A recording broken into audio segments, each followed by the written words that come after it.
새 생명이 태어난다는 거 말만 들어도 참 행복해지는 일입니다. 지금 이 영상을 보고 계신 산모와 보호자들께서도 참 공감하실 텐데요. 얼마 전 모 케이블 방송사에서 최초로 산후조리원을 소재로 한 드라마가 방영이 돼서 큰 화제가 됐습니다. 케이블 방송임에도 평균 4% 안팎의 높은 시청률을 기록했는데요.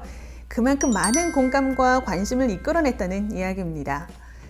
통계청이 발표한 산후조리 실태 조사에 따르면요, 산모의 75.1%가 산후조리원을 이용한다고 합니다. 거의 4명 중 3명꼴인데요. 저 또한 산후조리원을 이용했고요. 그런데 최근 5년간 산후조리원 내 감염자 수가 2,000명에 육박한다는 통계 기사가 나왔습니다. 부모로서는 정말 심장이 덜컹거리는 일이 아닐까 싶은데요. 이 문제에 대해서 자칭 타칭 산후조리의 달인 박지원 씨와 함께 이야기를 나눠보고자 합니다.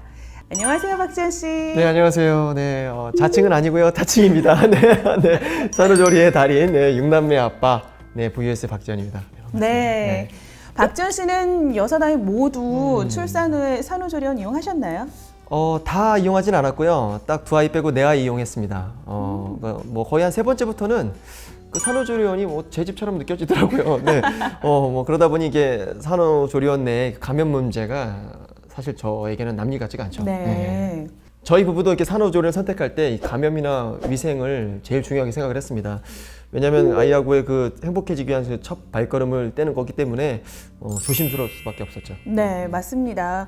실제로 산후조리 실태 조사에서 산후조리원을 선택하는 기준 중에 31.1%가 감염 및 위생 상태로 두 번째로 높았다고 합니다. 그만큼 많은 산모님들이 문제의 심각성을 느끼고 계신 걸 텐데요. 저도 아이를 출산하고 가장 조심스러웠던 부분이 바로 감염 부분이었거든요. 실제로 저는 아이를 낳고 출산부터 조리까지 약 3주 되는 기간 동안 건물 밖으로 나간 적이 한 번도 없어요. 네, 길에서 마주치는 사람들의 비말부터 공기 중의 매연, 미세먼지들, 또 엘리베이터 버튼이나 문 손잡이에 닿아 있을 세균들. 신경 쓰이죠. 네, 이런 것들이 아이에게 위협이 될 것 같았거든요. 심지어는 좀 웃길 수도 있는데 너무 당연한 햇빛마저도 자외선. 네, 아기에게 위협적이지 않을까 네, 그럴 정도였어요. 저는 지금 이 영상을 보시고 이제 공감하시는 산모 보호자님들 대부분이 아기는 면역력이 약하니까 조심해야 된다는 거 정도만 알고 계실 거예요. 그래서 아마 은지 씨가 이제 그러셨듯이 걱정도 많으실 거고요. 그래서 이 교육이 필요한 거 아닐까 싶어요. 저 또한 이 직업의 특성상 밖에서 늘 새로운 사람들을 만난 뒤에 집에 들어가서 아이들을 이렇게 만지게 되잖아요. 네. 그럼 이제 감염과 관련해서 걱정이 너무 많아요. 그래서 막 집에서 정말 들어가기 전에 막 펌프질 막 몸에다가 뿌리고 막 난리가 납니다. 네. 그 당시에는 이제 아무도 어떻게 감염 관리해야 되는지를 가르쳐준 사람이 없었어요. 그렇죠. 네, 뭐 네. 저도 마찬가지예요. 누가 좀 차근차근 알려줬으면 좋겠다 이런 생각한 적이 참 많았던 것 같아요. 이렇게 산후조리원이 제대로 갖춰진 나라는 사실 전 세계에서 우리나라가 유일하다는 거 알고 계셨어요? 아유, 놀랍죠? 처음 듣네요. 네. 전 세계에 있는 게 아닙니다. 우리나라 좋은 나라예요. 네. 이게 강점이기도 하지만 이 공동 생활인 덕에 그만큼 또 감염의 위험이 높아지는 거잖아요. 그렇죠. 네네. 자, 요즘같이 감염 문제가 심각하게 대두되는 시기일수록 올바른 방법을 통해서 산모와 신생아는 물론 종사자나 방문객 그리고 우리 주변 환경까지도 감염으로부터 안전하게 지키는 방법에 대해서 앞으로 이야기를 해보도록 하겠습니다.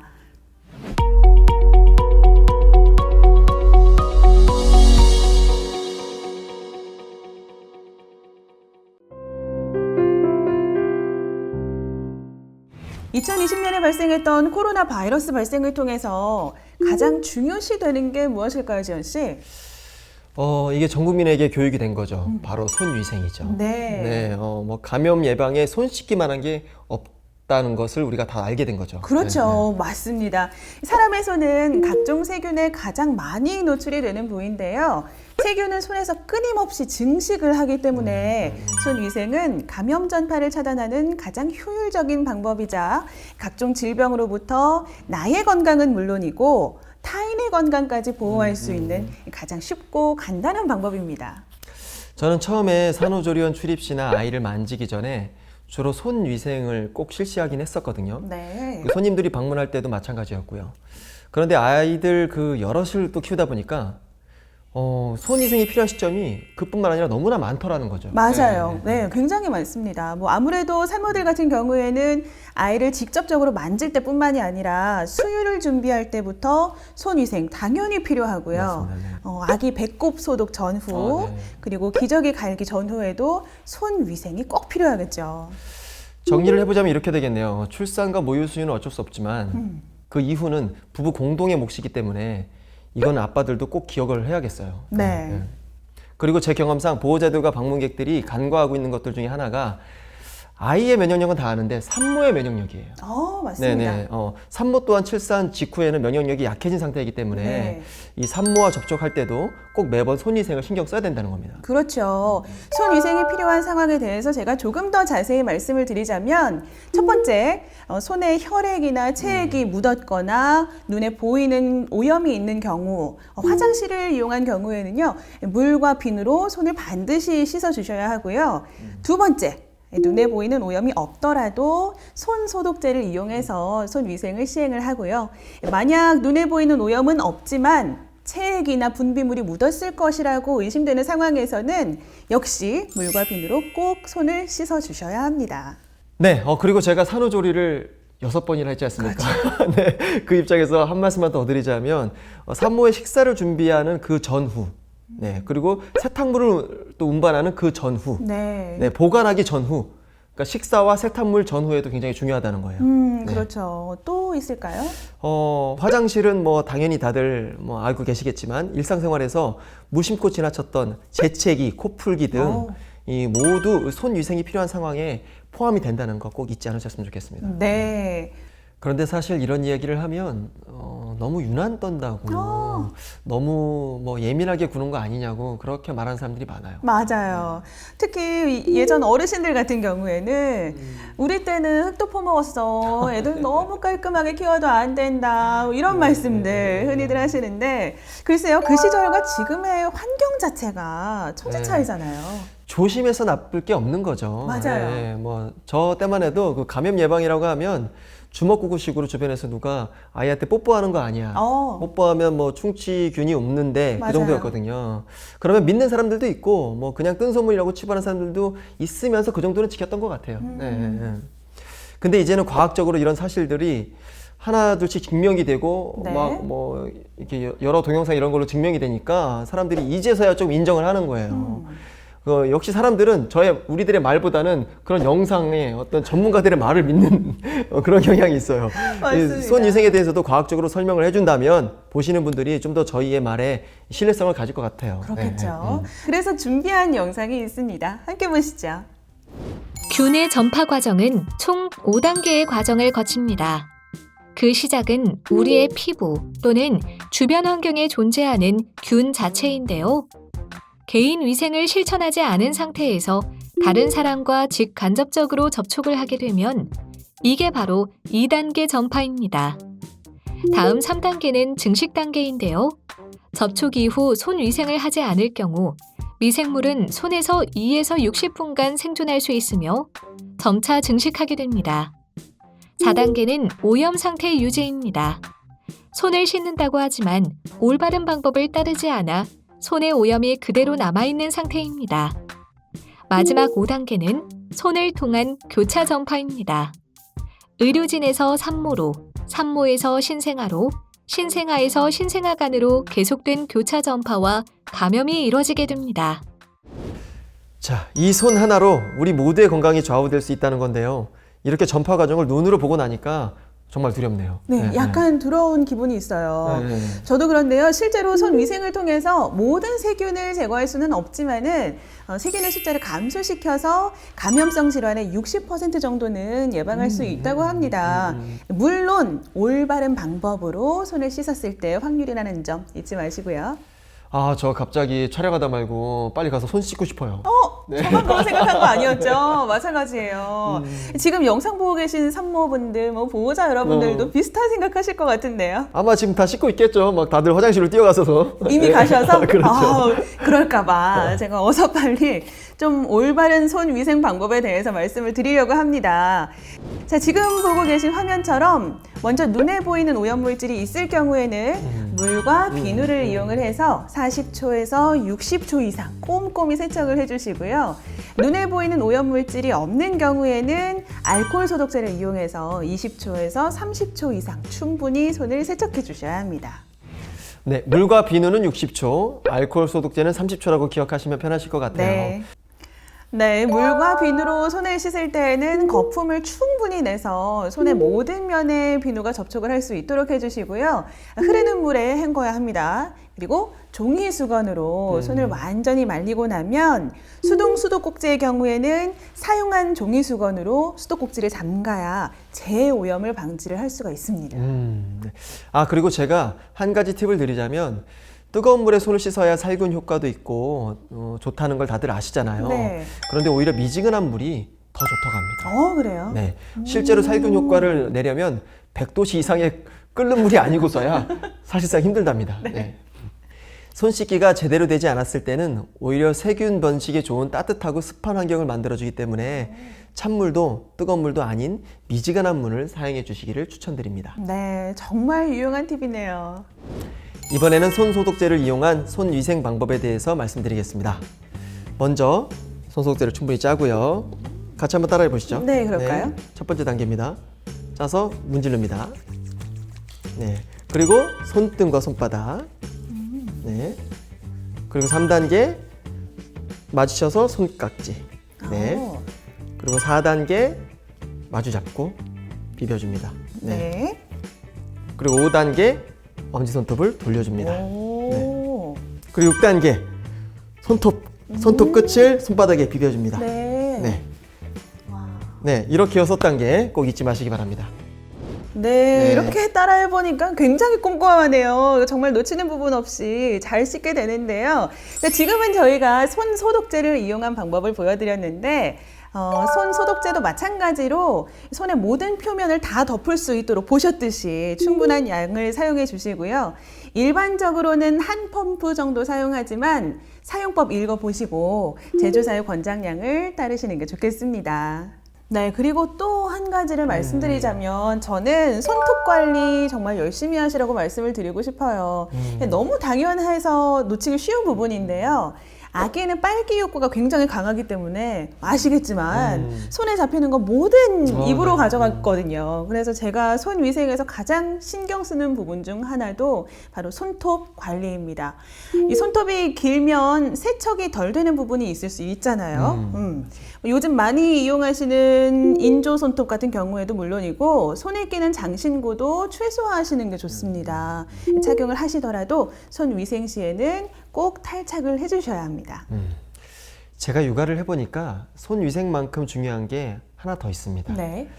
바로 손 위생 물품이랑 시설입니다. 아, 맞아요. 그거 정말 중요해요. 저희 집 같은 경우에는 손 소독제와 보습제를 아예 현관문 앞에 비치를 해놨어요. 네. 그래서 저희 가족도 그렇고 외부인이 저희 집에 방문을 할 때에도 자연스럽게 스스로 입구에서 소독을 할 수 있도록 비치를 해놨는데요. 그리고 여기서 또 말씀드리고 싶은 거는 보습제 같은 경우에는 어른용이 아닌 화학 성분이 포함되어 있을 수도 있으니까 순한 아기용으로 배치해 놓는다는 겁니다. 좋은 아이디어입니다. 왜냐면 아이 거는 어른에게도 굉장히 좋거든요. 네, 사실. 맞아요. 산후조리원에서도 충분히 따라하실 수 있겠는데요. 저희 집 같은 경우에는 가족 8명이라 오염 가능성을 낮추기 위해서 고형 비누 대신 펌프형 액체 비누를 사용합니다. 네, 고형 비누보다 관리도 쉽고 사용도 편리하잖아요. 맞아요. 네. 근데 이 액체 비누 같은 경우에도 주의할 점이 있습니다. 네. 용기에 내용물이 남아있는 상태에서 보충하면 안 돼요. 남은 건 폐기를 하고 용기를 세척을 하고 또 소독까지 하고 건조한 뒤에 리필을 해야 됩니다. 아, 네. 네, 이게 힘드시면 그냥 리필용 말고 일회용을 사용하시는 것을 추천드립니다. 그렇군요.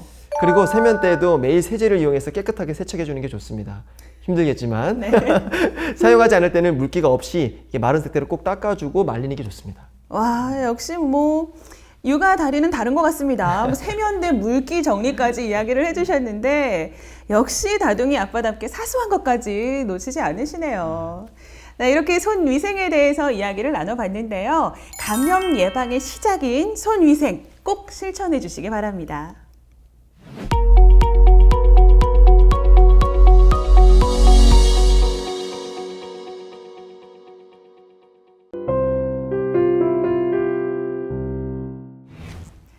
자, 그럼 감염 예방의 기초이자 중점인 손 위생에 이어서 이번에는 모자 동실 이야기를 좀 해보려고 합니다. 산후조리원에서는 모자 보건법에 따라서 산모와 영유아가 함께 생활할 수 있는 형태의 모자 동실을 운영하고 있는데요.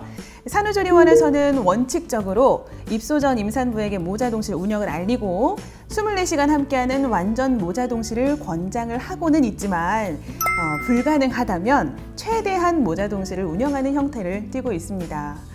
그리고 산모가 모자 동실을 사용할 때는요, 수유, 기저귀 교환, 목욕, 신생아 감염 질환 증상 등의 필수적인 준수 사항을 교육하고 있다고 하는데요. 이런 질문이 좀 어색하네요. 박지원 씨, 네. 모자 동실 이용하셨죠? 모자 동실만 이용했죠. 아, 아기가 너무 보고 싶어서 네. 당연히 사용을 했고요. 모유 수유를 원활하게 하기 위함도 있지만 퇴원 후의 생활을 위해서 아이와 이제 최대한 더 친밀해지고 최대한 같이 있으려고 모자 동실을 사용을 했어요. 네. 뭐 제가 아내 옆에서 붙어서 아이를 함께 돌보니까 가능했던 점도 있지만 간혹 아이 때문에 아내가 잠을 제대로 못 자면 그때만 또 제가 아이를 신생아실에 맡기기는 했죠. 네네네. 그러셨군요. 저도 24시간은 아니고 하루에 한 2번 정도 한두 시간씩 모자 동실을 했었는데요. 말씀하셨듯이 모자 동실의 가장 큰 장점은 초보 부모가 아기와 친해질 수 있고 또 그 시간에 산후조리원에서 신생아를 돌보는 교육을 제공해 주더라고요. 실제로 기저귀 가는 법부터 아기를 안전하게 앉는 법, 먹이고 소화시키고 아기 재우는 법까지 저는 그 시간에 다 배웠던 것 같아요.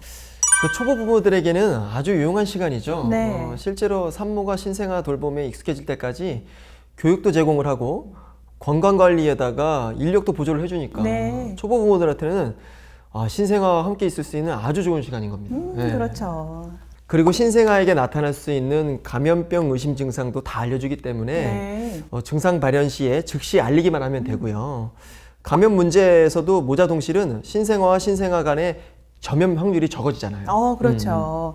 그렇다는 이야기를 저도 들었는데요. 그런 점 때문에 모자 동실을 이용할 경우에 신생아의 목욕 또한 산모실에서 하게끔 권장을 하시더라고요. 근데 저는 초보 엄마라서 그런지 약간 걱정이 되더라고요. 어른인 제가 생활을 하는 방이니까 아기가 사용하기에는 약간 위생적으로 지저분하지는 않을까. 먼지나 세균이 묻어 있으면 어쩌나 이런 걱정이 되더라고요. 그런 걱정이 들 수도 있겠네요. 네. 저도 뭐 그러긴 했었고요. 그래서 위생적으로 모자 동실의 환경을 관리하기 위한 원칙이 있는데요. 네. 먼저 감염 문제가 없다면 청소와 소독은 일반 산모실하고는 같습니다.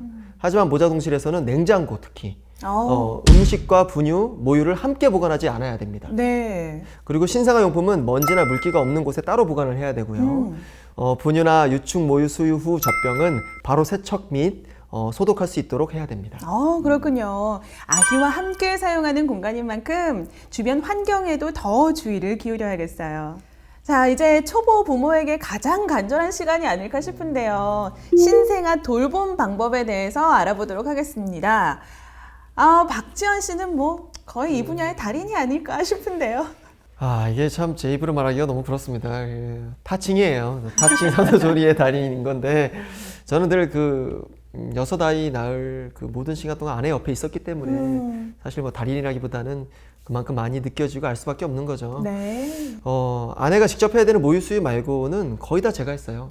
네, 분유 수유도 제 담당이었고. 와, 네. 대단하십니다. 굉장히 멋지신 거예요. 자, 그러면요, 박지원 씨의 그 6째를 키우면서, 6아이를 키우면서 키우신 노하우를 듣기 전에 모유 수유 방법을 담은 짧은 영상부터 한번 만나보겠습니다. 초보 엄마도 손쉽게 따라하는 모유 수유 방법. 첫 번째, 감염 예방을 위한 손 위생. 젖을 먹이기 전에 손을 씻습니다. 두 번째, 편한 자세 만들기. 아기의 귀, 어깨, 엉덩이를 일직선으로 하고 아기의 입은 엄마의 유두 높이에 두고 한 손은 아기를 안아 지지하고 다른 한 손으론 유방을 지지합니다. 세 번째, 수유 시간 알리기. 엄마의 유두로 아기의 입술을 가볍게 자극한 뒤 아기가 입을 크게 하품하듯이 벌리면 아기를 엄마 쪽으로 당겨 안으며 유륜 깊숙이 젖을 물립니다. 처음 젖을 물면 약간의 동통을 느끼는 게 정상이지만 만약 수유 내내 젖꼭지가 아프다면 아기가 유방 조직을 제대로 물지 못한 것이므로 빼고 다시 물립니다. 네 번째, 한쪽 젖을 충분히 빨리기. 모유의 성분은 빠는 동안 변하게 되는데 전유에는 수분, 단백질, 무기질이 많고 후유는 지방 함량이 높아 전유와 후유를 모두 먹어야 아기의 배가 부르고 살이 오릅니다. 다섯 번째, 소화는 필수. 수유가 끝난 후 아기를 바로 눕히기보단 등을 토닥여 소화까지 마치면 모유 수유 완료.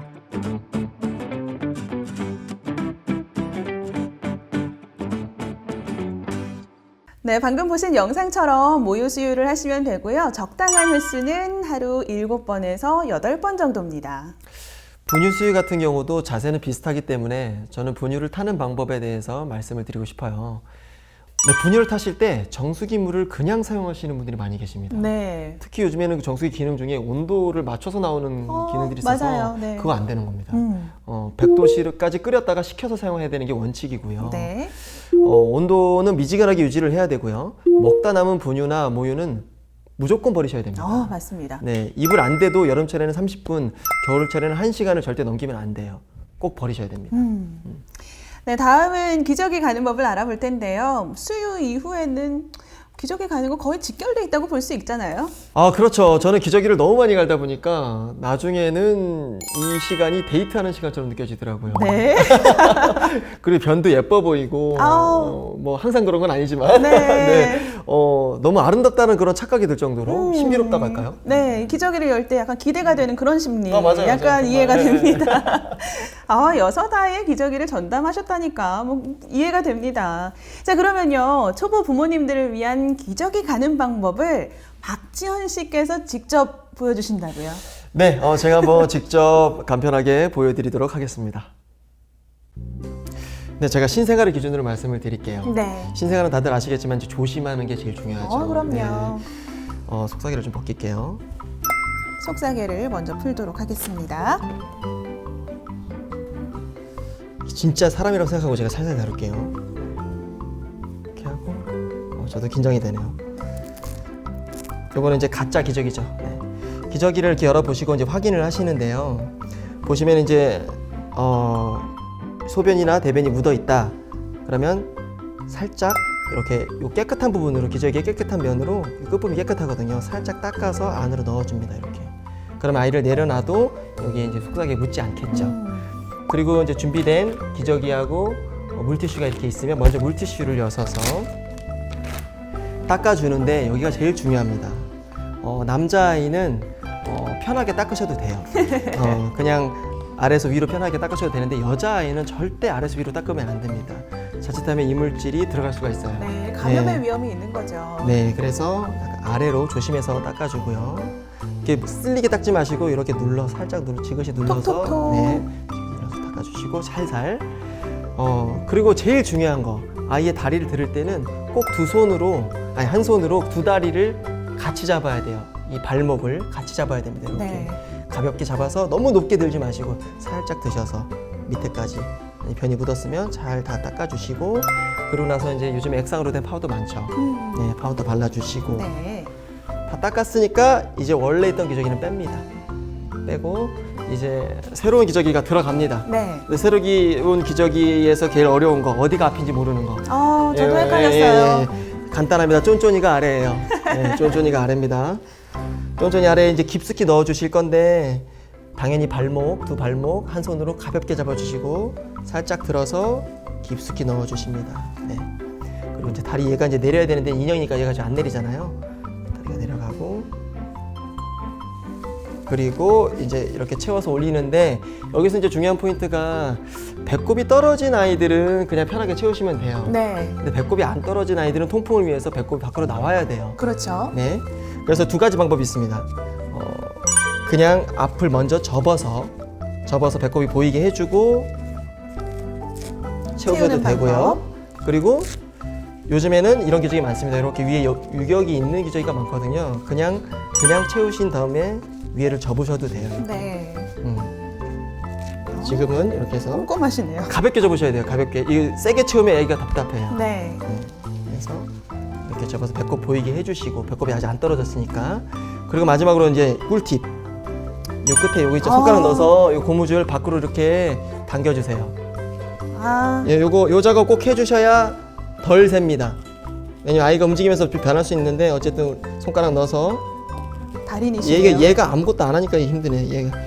얘가 다리를 들자. 인형이 너무 힘이 세.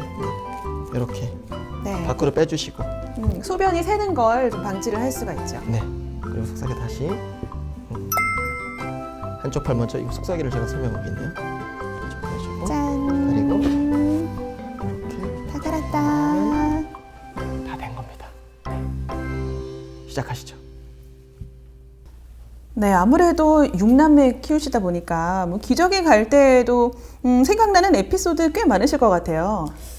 가끔 억울할 때가 있어요. 아마 정말 많이 공감하실 겁니다. 네. 저는 급하게 이제 가를 때가 된 것 같아서 딱 열었는데, 아니라 다를까 조금 쌓여 있어요. 네. 조금이라도 갈긴 갈아야 되잖아요. 그렇죠. 가르려고 뺐는데 그때 분수가 올라오는 거예요. 압니다. 그때 네. 분수가 솟아 올라오는 거죠. 네. 그리고 갈아 꼈는데 끼자마자 또 싸는 거예요. 이럴 거였으면 아까 거에다 싸지. 그쵸. 30초만 참을 걸. 그죠. 조금만 기다릴 걸. 그런 너무 억울하죠. 네, 그런 상황들 저도 정말 공감이 갑니다. 자, 이렇게 해서 우리 기저귀 가는 법도 배워봤는데요. 초보 부모가 배워야 할 마지막 한 가지가 있다면 짐작하시나요? 당연히 많이들 궁금해 하시겠죠. 목욕 아닐까요? 네, 맞습니다. 딩동댕이에요. 자, 이제 목욕 방법 배워볼 텐데요. 목욕도 면역력이 약한 아기의 감염 예방을 위해서 꼭 필요하잖아요. 네, 맞습니다. 저는 앞서 수유와 기저귀보다 이 목욕이 10배는 더 어려웠었어요. 저도요. 네. 그래서 저희 어머니가 많이 도와주시긴 했는데, 도저히 독학은 안 돼서 엄마한테 많이 물어봤죠. 네, 그렇게 됐죠. 저는 여전히 아기를 키워보니까 목욕이 가장 어려운 것 같아요. 그래도 아마 박지원 씨는 지금쯤이면 마스터 하셨을 것 같은데 어떤가요? 많이 간편화되긴 했는데 사실 원칙들이 좀 있어요. 네, 목욕도 이제는 잘 시키기도 하고 빨리 하기도 하는데, 사실은 원칙들을 제가 한번 잘 설명하면서 보여드리도록 하겠습니다. 자, 이제 아이 목욕을 한번 시켜보도록 하겠습니다. 네. 이게 참 인형이라서 되게 어색하긴 한데, 그리고 이건 어떤 절대적인 방법이 있다기보다는 제가 했던 스타일을 좀 보여드리는 거라서 굉장히 여러 가지가 있습니다. 이제 네. 목욕물에 들어갈 때 이 베네쪼고리 그대로 들어가시는 분들도 계시고 벗기시는 분들도 계시는데, 저는 이제 벗겨서 했거든요. 그걸 그러셨군요. 한번 순서대로 한번 보여드리도록 하겠습니다. 아이를 안을 때 이렇게 이제 당연히 목을 못 가누니까 이렇게 손을 넣어서 목을 받쳐주시고, 맞아요. 네, 그리고 이 다리를 이렇게 겨드랑이에 살짝 껴주세요. 그럼 아이가 굉장히 편안해집니다. 보시는 것처럼 팔에 지탱이 되거든요. 아이 몸이 굉장히 편안하게 느껴지겠죠? 그리고 왼쪽 손을 이용해서 아이의 귀를 이렇게 잡아줄 수가 있어요. 그래서 귀에 물이 들어가지 않게 해줄 수가 있어요. 네. 이게 딱 맞아요. 거의 다 맞으실 거예요. 그리고 이제 먼저 얼굴을 씻겨줄 텐데, 또 중요한 게 아이가 체온이 떨어지지 않도록 하루에 5분 정도만 하는 거예요. 맞아요. 5분 이상 또 너무 길게 하면 아이가 체온이 떨어지거든요. 네. 그리고 일주일에 한 3, 4회 정도. 너무 자주 하지 마세요. 몸이 굉장히 건조해지기 쉽기 때문에.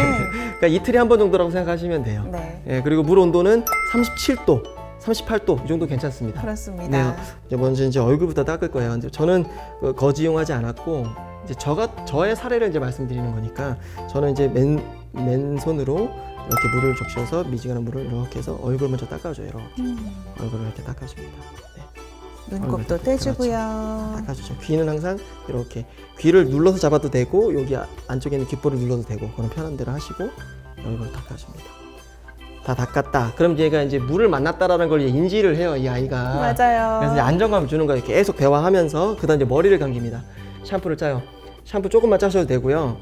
너무 오래 감기는 거 아닙니다. 머리 정말 금방, 정말 거품도 금방 쓱쓱쓱 한번 끝. 그리고 물 이것도 금방 씻겨 내려갑니다. 아이가. 네. 예, 우리 어른들 샴푸하고 달라요. 세게 굉장히, 문지르실 예, 필요가 없죠. 금방 씻겨 나갑니다. 자, 그리고 이제 아이를 내려놓습니다. 아이를 다시 내려놓고, 항상 내려놓을 때는 이 엉덩이 같이 받치시고 목 받치고 이렇게 내려놓고. 맞죠? 저 틀린 거 없죠 지금까지? 네, 맞죠? 아주 잘하고 계시는데요. 그다음에 이제 머리 닦아줍니다. 네. 수건이니까 이렇게 닦아주시고.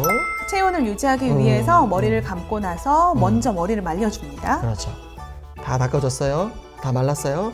그리고 이제 베네쪼고리를 벗기는데 저는 보통은 이렇게 두 가지로 나뉩니다. 이제 이 베네쪼고리채 들어가시는 분들 계시고 네.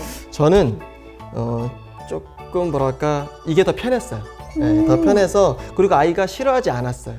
예, 그랬군요. 그러니까 아이들은 중요한 게 이제 가슴이 그냥 이렇게 공기에 노출이 되면 그걸 되게 싫어합니다. 그래서 이제 물 안에서 이렇게 먼저 베네쪼고리채 들어가신 분들이 많은데 저는 그거에서 가슴이 아이가 놀라지 않도록 베네쪼고리를 벗기는 동시에 이렇게 손을 대줍니다. 이렇게 좀 벗기는 거 도와주시면. 네, 그럴까요? 네. 아기가 치고, 네. 신생아일 때는 그 옷을 벗는 거에 대한 공포감이라 그럴까요? 굉장히 그렇죠. 어색해 낯설어하는 경우가 있거든요. 꼭 손으로 이렇게 잘 덮어서 들을 때 이제 이렇게 겨드랑이에 살짝 이 겨드랑이에 손을 끼시면서 이렇게 돌려주시는 거예요. 안정감을 느낄 수 있게. 그 다음에 엉덩이 받쳐서 이렇게 되는 겁니다. 네, 이렇게 해서 발부터 들어왔어요. 그래서 이제 등을 씻기는 거예요. 등을 뭐 이렇게 씻겨줍니다. 중요한 거는 겨드랑이 구석구석. 아이들은 이제 이 살이 특히 살찐 아이들은 거의 살이 이렇게 접혀 있죠. 접혀서 그 사이에 먼지가 껴요. 때도 아니고 먼지가 껴요. 맞아요. 먼지가. 그러니까 뒷목에 껴있는 애들도 있고 이렇게 다 빼줍니다.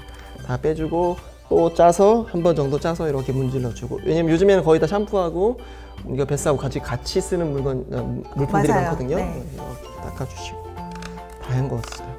닦아주시고. 너무 세게 문지르지 마시고요. 네. 그리고 또 보시면 여기서 이제 앞면으로 가야 되잖아요. 앞면으로 가실 때 똑같습니다. 이렇게 엉덩이 받쳐 살짝 드신 다음에 이렇게 다 올라왔다 싶으면 이렇게 뒷목을 받쳐주세요.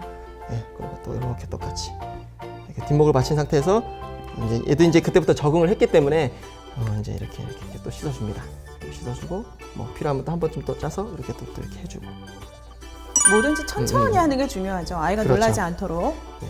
그리고 다 씻었어요. 그러면 다시 이제 또 아이를 들어서 사실은 여기에 헹군물이 하나 더 있으면 좋아요. 네. 헹군물이 욕조가 2개면 훨씬 더 좋죠. 편하죠. 네, 네. 이게 헹군물이 하나 더 있으면 그쪽으로 옮겨서 똑같은 코스로 또 헹궈주고 또 돌릴 때도 마찬가지로 또 겨드랑이 껴서 이렇게 엉덩이 살짝 받쳐서 이렇게 또 헹군물에서 또 헹궈주고. 두 번째 헹군물에 다 헹궜는데 이제 바로 아이를 눕히지 마시고 여기서 꿀팁을 하나 드릴게요. 네. 이 수건 좀 제 어깨에 한번 놔주실래요?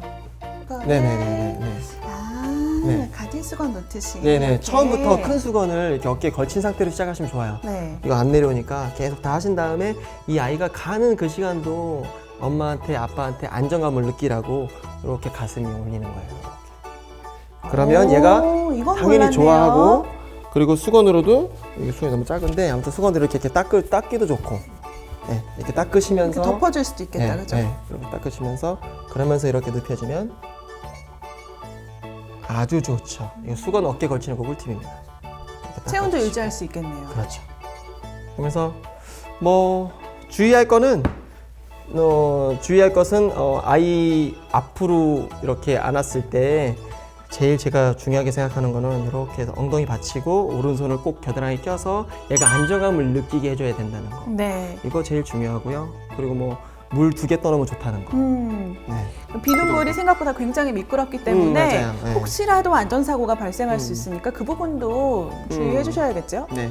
제일 중요한 거는 이 아이하고 아까도 말씀드렸지만 데이트한다고 생각하면서 목욕 데이트한다고 생각하면서 네. 얘가 놀라지 않게 그 마음을 다해서 하시면 부드러운 손길로 아이가 좋아하지 않을까 생각이 듭니다. 물 온도 맞추는 게 생각보다 쉽지 않더라고요.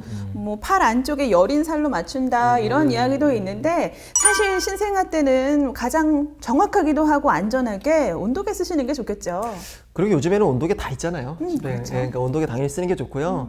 아이 피부가 뭐 너무 예민하기 때문에 1, 2도에도 차이가 나기 때문에 온도계 꼭 추천합니다. 네. 그리고 목욕 후에는 체온 유지가 되게 중요해요. 그렇죠. 네, 방이 따뜻해야 돼요. 특히 동절기에는 보일러로 미리 방을 따뜻하게 해놓고 목욕한 아이를 데려오는 거 잊지 마십시오. 네.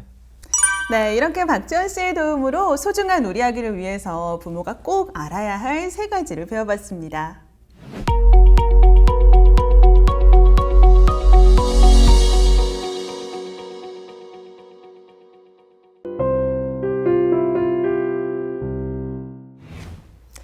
네, 이번에는 산후조리원 생활을 하면서 여러분께서 꼭 알아야만 하는 산모 및 신생아 감염의 특성 그리고 관리법에 대해서 말씀드리고자 합니다.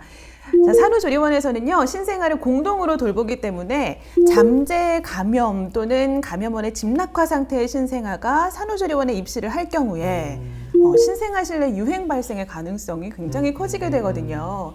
또한 방문객으로부터 제실 중에 신생아나 산모가 감염 전파되는 경우도 있습니다. 그럼 감염 여부를 어떻게 파악할 수 있을까요? 감염 여부의 경우에는요, 신생아의 입소 시에 신생아나 산모를 대상으로 설사를 하는지, 구토나 발열이 있는지, 심하게 보채거나 힘이 없고 늘어진다, 수유 욕구 감소 등의 증상 유무를 먼저 확인을 하면서 또 관찰을 하면서 감염 여부를 1차적으로 판단할 수 있는데요. 이 과정을 통해서 감염 위험 정도를 평가를 하고 감염병을 조기 발견해서 전파를 최대한 차단하고 있습니다. 감염 환자가 그런 발생을 했을 땐 어떻게 대응을 할까요? 네, 그런 일이 없으면 참 좋겠지만 감염병 의심 환자가 있을 경우에는 즉시 의료기관에 이송을 하고요. 만약에 의료기관 이송이 불가능하다면 전파 차단을 위해서 퇴소 또는 이동 제한을 하게 됩니다. 산모는 산모실에서 격리하고 신생아는 모자동실 혹은 별도의 공간에 분리를 하고요. 개인 보호구를 착용한 전문 보호 인력이 그들을 돌보게 됩니다. 신생아와 산모 모두에게 위협이 되는 전염성 질환일 경우고요. 산모에게만 적용되는 감염도 있습니다. 바로 산육기 감염인데요. 산후조리 시기에 자칫하면 면역력이 약해져 있는 산모의 건강에 큰 위험을 초래할 수 있기 때문에 산후조리원을 비롯해서 산모와 보호자 모두 산육기 감염 예방에 힘써야 합니다. 첫째, 손 위생을 중요시합니다. 둘째, 회음 패드는 청결한 것으로 자주 교환합니다. 셋째, 회음부를 깨끗이 하고 좌욕을 합니다. 넷째, 성교는 적어도 분만 2주 후부터 회음부가 회복된 이후에 가능합니다. 다섯째, 가능한 한 방문객을 제한하고 특히 감염을 가진 방문객을 제한합니다. 여섯째, 충분한 수분과 영양을 섭취하고 휴식을 취해야 합니다. 다음은 유선염 예방을 위한 유방 관리인데요. 여기에 대해서는 제가 할 말이 좀 있습니다. 그래요? 흔히 말하는 전몸살을 좀 심하게 겪었어요. 출산의 고통에 버금간다라고 그렇죠. 이야기할 수 있을까요? 그만큼 아프다는 굉장한 아픔이어서 저는 조리원에 있는 한 2주 동안 내내 매일 울었던 기억이 있어요. 아이고, 저희 아내도 마찬가지로 둘째 때 많이 힘들었었어요. 네. 늘 모자동실을 사용을 하면서 자주 수유를 해서 그런지 유선염을 그때 경험을 했던 거예요. 우리 둘째 때. 네. 뭐 주변 지인들 통해서도 아프다는 얘기도 많이 들었고요. 이건 여자들의 어떤 제가 모르는 어떤 고통인 거죠. 굉장한 고통입니다. 네, 이게 정말 아파요. 저는 유선염까지는 아니고 유선염 직전의 상황까지 갔는데요. 모유에 피가 섞여 나와요. 그래서 힘들게 유축을 다 했는데 그 모유를 모두 버린 적도 있고요. 열은 자꾸 오르고 가슴은 돌덩이처럼 딱딱해지고요. 유선염이 아닌데도 그렇게 아팠는데 유선염 걸리는 건 정말 저는 상상하고 싶지도 않습니다. 네, 은지 씨 말을 들으니까 유선염 예방이 산모들에게 정말 너무 중요한 부분이구나 생각이 드는데 맞아요. 어떻게 해야 될까요? 네, 유선염 예방 방안 영상으로 함께 만나보시죠. 유선염을 예방하기 위한 방안을 살펴보겠습니다. 첫째, 유선의 감염을 방지하기 위한 손 위생입니다. 둘째, 젖이 불어있을 때 그대로 놓아두면 유방울혈이나 유관의 폐쇄로 유선염을 일으키기 쉬우므로 모유 수유를 통해 하루 8회 이상 모유를 배출합니다. 셋째, 손이나 유축기로 젖을 짜내어 유방을 비워주고 사용한 유축기는 즉시 세척하고 소독해야 합니다. 넷째, 유방이 단단하고 덩어리가 만져지면서 발열, 피부 발적이 있으면 온찜질과 냉찜질을 병행하여 우열 관리를 하고 즉시 치료를 받도록 합니다. 마지막으로 좌욕을 통한 회음부 관리 방법인데요. 산모에게 좌욕이 꼭 필요한 이유. 항문이나 회음부 절개 부위의 청결을 유지해서 회음 절개 부위의 감염을 예방해주기 때문입니다. 또한 항문 괄약근이나 회음부 긴장의 이완을 유도해서 불편감, 통증을 완화시키고요. 상처 부위의 부종을 감소시키고 또 상처 회복을 촉진시켜주는 효과가 있다고 하는데요. 좌욕 시 주의사항 영상으로 한번 만나보시죠. 좌욕은 1회 20분씩 하루 2회 이상 합니다. 좌욕 시 물의 온도는 38에서 42도로 유지해야 하는데요. 너무 뜨거운 물은 혈관을 확장하여 혈액이 회음부에 몰리게 되므로 산모가 실신할 수 있기 때문입니다. 따라서 좌욕 중 산모의 안전을 위해 가까이에 호출배를 놓아두고 산모에게 이에 대해 교육해야 합니다. 좌욕을 마쳤다면 회음부를 잘 건조시키고 청결한 패드를 장착해줍니다.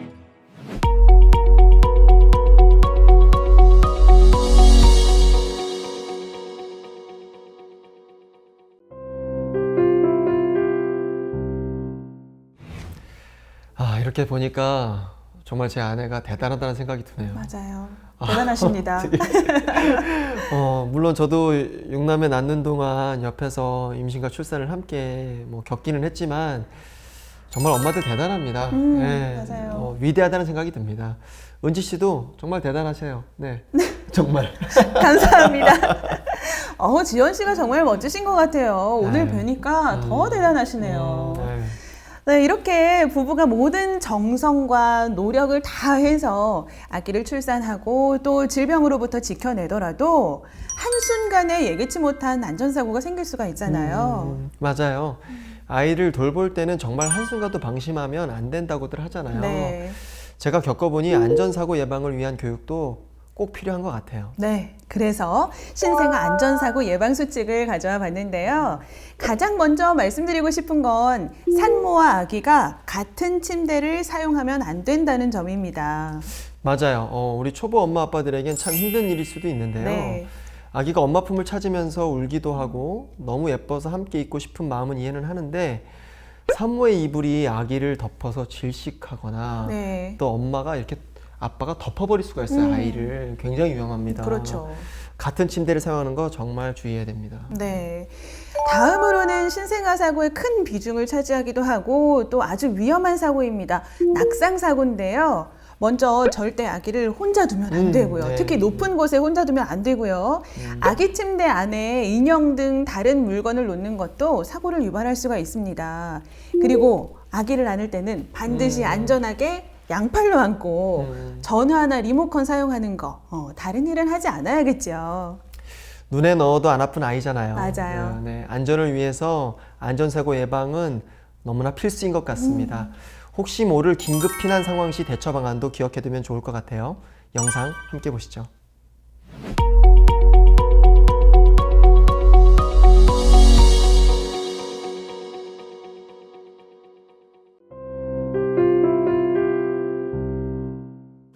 화재 또는 지진 등의 재난 발생 시엔 직원의 안내에 따라 대피하시기 바랍니다. 사전에 화재 대피도 요령 및 비상구를 확인해 두시면 재난 상황에서 큰 도움이 됩니다. 사전에 손전등과 소화기의 위치를 확인해 두시고 화재 시 안전핀을 뽑고 손잡이를 잡고 발화점을 향해 소화기를 분사합니다. 지금까지 산모와 보호자 그리고 신생아를 위한 감염 예방 그리고 안전 교육을 진행했는데요. 시청자분들께 도움이 좀 됐을까요? 그럼요. 당연하죠. 제가 첫 아이를 낳았을 때만 해도 이런 도움이 정말 절실했었습니다. 그때는 15년 전이라 이런 게 없었어요. 그렇군요. 네, 이러한 교육을 통해서 초보 부모님들에게도 마음의 위안을 얻고 네. 앞으로 아기와 함께 건강하고 행복한 삶으로 한 발자국 내딛는 계기가 되었으면 좋겠습니다. 네, 오늘 산후조리의 달인으로서 정말 많은 도움 됐습니다. 네, 감사합니다. 자, 저희와 함께한 이 시간이 많은 초보 부모님들께도 도움이 되셨길 바랍니다. 감사합니다. 감사합니다.